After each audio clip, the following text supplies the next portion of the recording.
52% des véhicules. Monsieur. Bonjour. Alexandre Tesla Magazine. Moi, je voulais savoir déjà si vous preniez en compte les retours des pays de l'Union européenne par rapport aux ZFE et comment vous allez du coup les prendre en compte.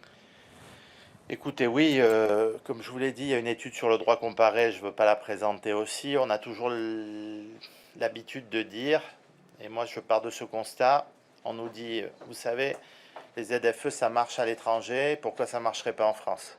Voilà, tout le monde dit ça.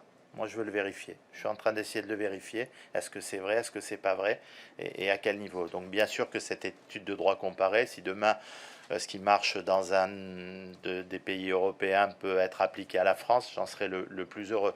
Après, quand on dit ça, on ne rentre pas quelquefois dans le détail. Et puis, on ne va pas se le cacher non plus, il y a certains pays européens qui ont opéré un report modal qu'on n'a pas en France. Voilà, il y a une habitude sur les modes de transport doux dans certains pays. On fait plus de vélo dans les Pays-Bas qu'en France. Enfin, je vous donne pas un scoop, mais voilà. Il y a une organisation ferroviaire en Autriche, en Suisse, en Suède, qui n'a rien à voir avec la nôtre.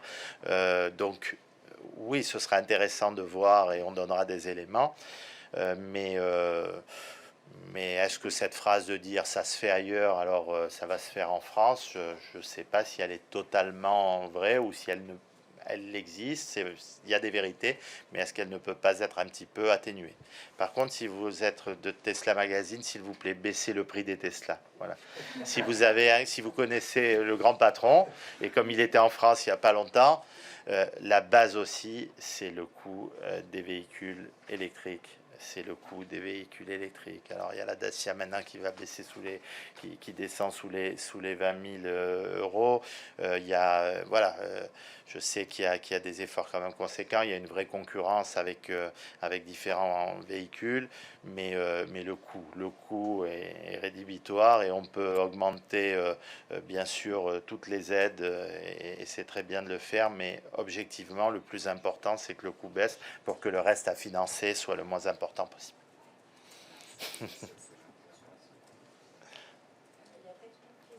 Oui.